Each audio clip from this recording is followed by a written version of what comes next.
like and subscribe. What is the worst thing you saw as a child that you wish you could unsee? Traumatizing things you saw as a child that ed you up and you wish you could unsee. Edit. Wow, almost 1000 points. These stories are some of the most ed up things I've read on Reddit. Please keep them coming. Oh god, I just remembered another one. Why do I have two answers in this thread? Why? So you know how mommy cats cart their kittens around from place to place. http /stream net/wp content/upload/ATA 716 bay 49890 84 e54 af 94 edc 3b 480 b55 jpg. One of my cats came running into my house from the backyard gate holding her baby in her mouth, and jumped up and hid in the storage space above my bathroom. A while later I can hear her screaming, so I get the ladder out and go check up on her. She keeps nudging her kitten and wailing, so I crawl into the space to get a closer look. Turns out she had clamped a bit too hard, judging by the tooth-shaped hole in the kitten's neck, and the poor tiny little thing was dead. We figured she was running to get away from one of the many dogs that also live around my house, and was careless in her haste. None of the other kittens from that litter had survived the birth. This was the last one. It was so utterly heartbreaking to watch her grieve over her poor baby. I was really young, and I caught a baby bird and placed it on the pot under the plants for a shade because it was too hot. Came back 5 to 10 minutes later, and it was all covered with ants. I was watching my dad and his best friend remove some trees from a lot near our house. One of the trees fell between a forked tree and teeter-tottered up then back down on top of my dad's friend. An ambulance came and took him to the hospital, where he died that night. Seeing my big tough dad collapse to the floor in overwhelming sadness was as traumatizing as witnessing the event itself. I was around 7, and I was driving in the car with my mom on the highway when I noticed a bridge above the highway. As we approached it, I saw a man jump off and hit the car in the next lane over. Like he hit the bumper of a minivan going about 75 miles per hour. Those people are selfish for making other people suffer through a traumatic experience like that. When I was little, I watched my grandfather collapse and die of a heart attack the day before my little brother's first birthday. It just so happened he decided to give him his birthday gift a day early too. He watched him play with it for a while, left and didn't make it across the street. I was 5, but can still remember it like it was yesterday. Not that I saw but I heard. My parents had just gotten a divorce and my dad moved out to some dingy downtown alley duplex with no interior doors, not too unlike a studio. I was visiting and slept in the back area near the kitchen. It was late at night and very quiet. I was just with my thoughts trying to sleep when I hear muffled bawling. It was my dad trying to be as quiet as can be. My heart was crushed. I didn't sleep well that night. The next day was just fine though, or seemed to be. 10 plus years later it still hurts to think about.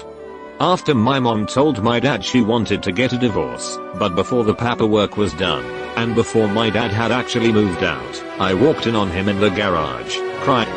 It's not a nice thing to see. I hit a little girl while riding a bicycle. I was maybe 11, going full speed down a sleepy residential street. She ran out from between two cars, and her head was right at handlebar height. I had bare metal handle grips, and I didn't even crash. She lived for 9 days. There was slow traffic on the freeway one day and unfortunately I got to figure out why. I passed by a car on fire and I could see skeletons nonchalantly sitting in the front seat. A pile of dead pigs at the tree line between the woods we were mushroom hunting in, and a hog farm. The hog farm illegally dumped the dead pigs in the woods out of sight. The pigs had been there a few days, they were bloated and the smell, my god, there is nothing like the smell of rotting flesh. There were thousands of flies, maybe 15 or so hogs, maybe 20. They were just piled up. Green slime was coming out of one that had been pulled into the woods a bit near the stream. I was freaking out. I'd never seen anything like that in my life. I was upset about the dead animals, and my dad hands me a stick and says, "I dare you to go poke one." Thanks, Dad. Did you poke it? I grew up in a really small town, literally 96 people. Everybody knew each other. When I was about 7, me and my father were driving up to the store to get some food when we found my dad's friend's truck parked in the middle of the highway. We stopped to see what was up and found him and his wife limp in the front seat.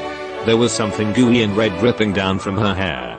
My dad told me they were sleeping, and we drove into town and found the sheriff. My dad told the sheriff that Brandy and Kay were passed out in the middle of the highway. I didn't realize, until I was much older, that my dad wasn't just trying to protect me, but was actually in denial about the whole thing. He didn't stick around or anything. We just went on with our day. When we came back through town, my dad was flagged down and pulled to the crime scene. I saw them pull Kay out of the car and her body limp on the ground with red and blue flashing against it in the car. Brandy had shot Kay in the head with a .22 and then killed himself. To this day I take the long way home to avoid that spot on the highway. When I was in elementary school I would have vivid flashback when our bus drove past it.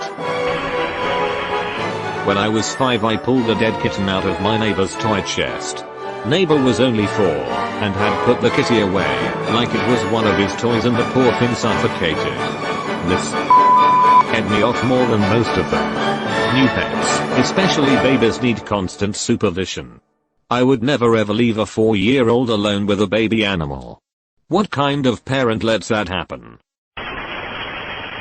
I was 6 or 7. I had a brand new kitten, a runt I was going to raise to be big and strong like the other cats.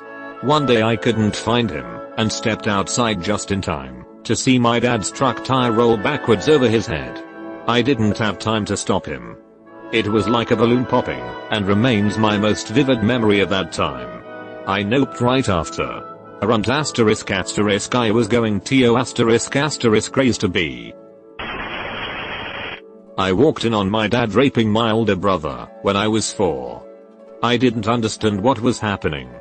He was already molesting me, but he didn't do what I saw him doing to my brother until I was a little older. For some reason seeing what he did to my brother has haunted me and hurt me for years.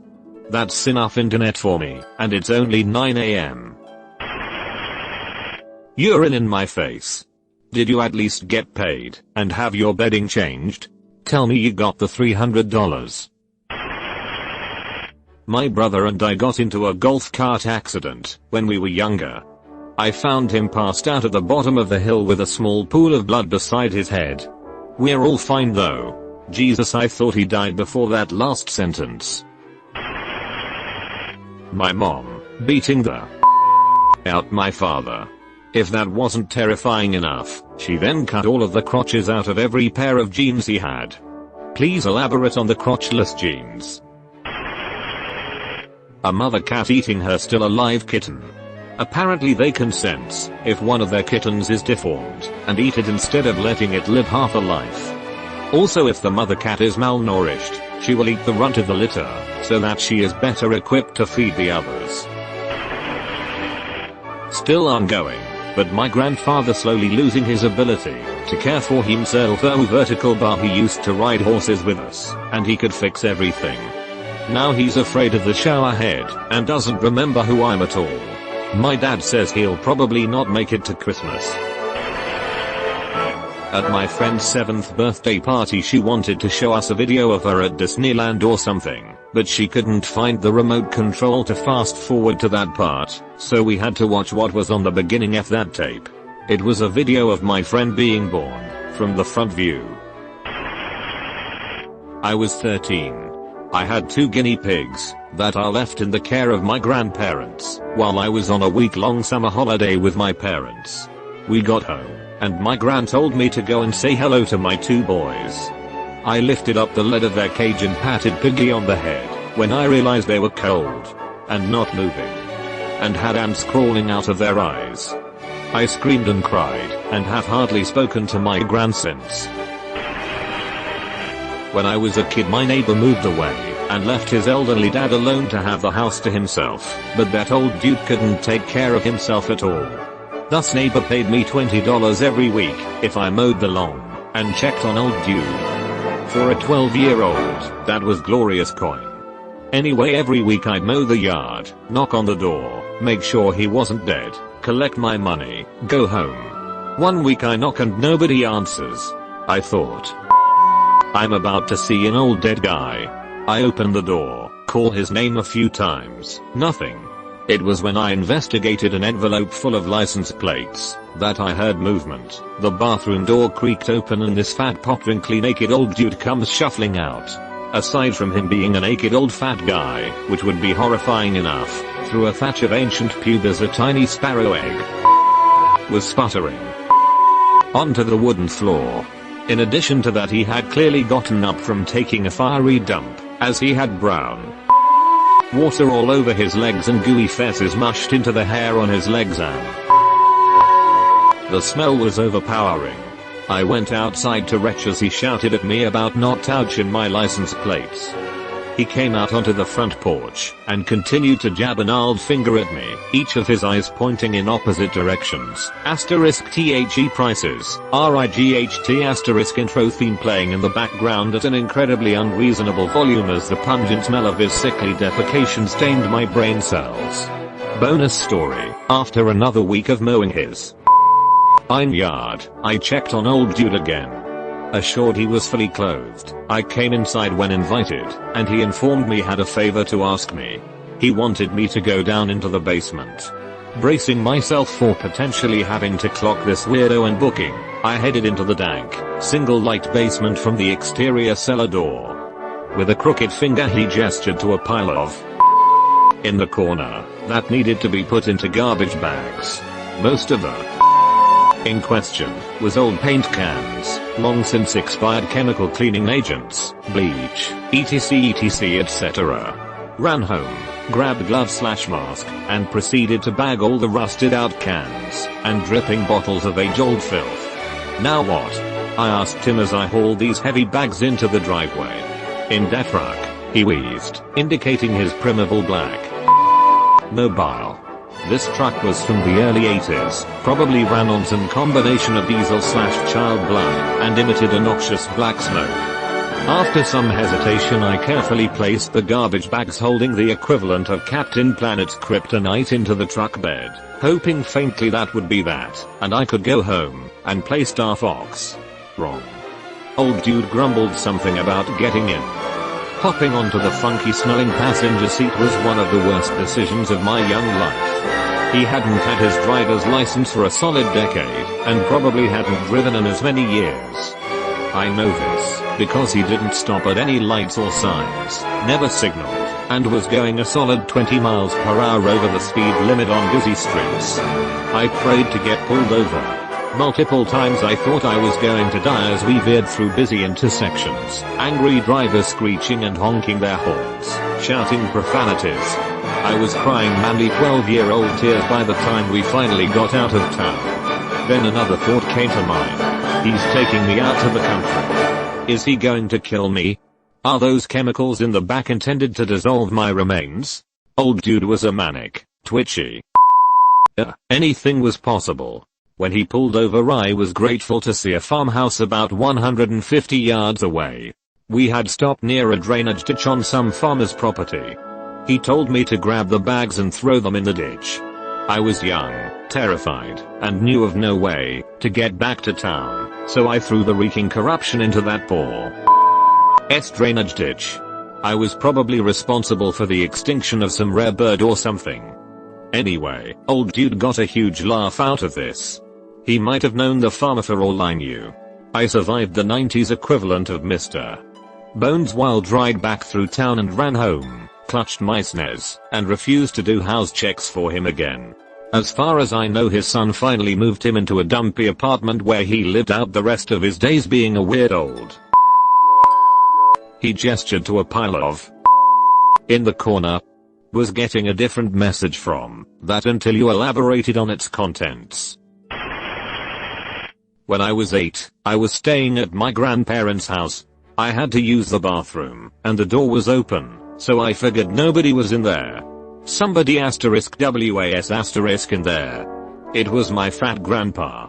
He was butt naked, and in a desperate attempt to hide his shame, covered his moobs with one arm, and placed his other hand over his danglies. He literally looked like Venus in the Birth of Venus painting. As if that wasn't enough mental scarring, it happened again the following day. Thanks, Grandpa. In Nigeria, I was a 4-year-old who saw a decaying dead body on the side of the road on the way to Lagos. My father put down a calf with a gummy leg and poorly developed brain. He did try and save it, and it was dog-like in its affection. Anyway, it woke up an hour later just lying on the ground wagging its tail. My father was a cold mother. But even that made him feel bad. My dad on the phone saying goodbye to my mom before he tried to kill himself. Multiple times. Number 3-year-old should know what suicide is. Mom and daddy hugging as they described it, and later me getting mad for not getting hugged too. My family and I were in Mexico, one of the Thai border towns, Matamoros, Laredo, Juarez I can't recall. And there was a drunk guy going from car to car begging. One driver rolled his window down barely enough to get his hand out the window and drop some coins. Some coins made it into the man's cup and others hit the ground. He bent over to grab the dropped coins, and started losing his balance. He stood straight up to correct this issue, and fell straight back like a fell tree. His head hit one of the giant street bumps, city titties, and busted wide open. Wouldn't have bothered me, if not for the fact that the light turned green and traffic started moving, and the drunk man that bumped his head was crawling around, and ended up being run over by a bus around his neck and shoulder area. When I was 17, my friends and I were cutting through a park just after dusk. We heard muffled screams somewhere in the forest which bordered the edge of the park. We went to investigate and went into stealth mode, because in this park teens often head off the beaten path, but normally during the day. When we got closer to the screams, we realized it was the screams of a little girl. We broke into a sprint, and saw a big log in the distance. The screams were coming from the other side of that log and we jumped over it to find a 33-year-old man sodomizing an 8-year-old girl. Not just attempting, but full on succeeding. We proceeded to kick the out of him until he wasn't moving anymore, and carried the terrified girl out to safety. I can't get the screams of the girl and the image of the guy raping her out of my head. I often wonder to myself, had I run faster could I have saved her innocence? Turns out that he had intended to kill her, and leave her there, so there's that. Best part of the story, we almost got punished for assault. Edit, wow, thanks for gold. Though if giving this gold up allowed me turn back time to preventing this girl from getting raped, I would. My father slamming my sister's head against her chair in a rage. When I was a child, approximately 4 1/2, my neighbor murdered his wife and son with a shotgun before killing himself. In the days after, the LAPD officers had my mother go into the house with them to identify/sign for some property. She was alone watching me, and for some reason her and the officer thought it would be okay for me to go into the house with her. I can clearly remember the murder scene. There was smeared blood in the hallways. Up where the walls met the ceiling, it looked like someone had thrown grape jelly, and it was just stuck up there in certain places. I can still smell the blood when I think about it. It's a wet metallic smell, like when you gut a fish. Needless to say, I didn't eat a peanut butter and jelly sandwich for about 20 years after that, and I still don't care for anything with peanut butter, even now. I'm 40. Blood and gore don't bother me. I'm indifferent to death, and it takes a lot for something to bother me, but I often wish I had never been exposed to that at such a young age. Browsing for porn on Besha or Kaza, or whatever. Download video titled Hot Teens Having Sex or something. Watch video of woman screaming for help, getting shot in the head, brain splattering on the white wall behind her. If it's any consolation, that video is old and confirmed fake. It's even on Motherless. Not a child, but I sort of wish I could unsee this thread. Man, some of you guys have been through some serious The aftermath of a person from a shark attack. She stripped open and all that stuff. It still bothers me to this day. Got up at 3 in the morning to go to the loo. Saw my dad watching porn on TV in the living room. Worst part was he saw me too and changed the channel. I was 15. I knew what porn was and what he was doing. Edit. I just remembered. Later that year I switched on my TV early in the morning. This was during summer vacations, so I would be home alone all day when mum and dad went off to work, and the DVD player started up automatically. Dad likes blondes. Second edit. No she isn't. My mom's boyfriend going down on her. Shut her up. You've been visited by the ghost of a very important man. Pay your respects by liking and subscribing, and he'll grant you 3 weeks of good luck. 3 weeks of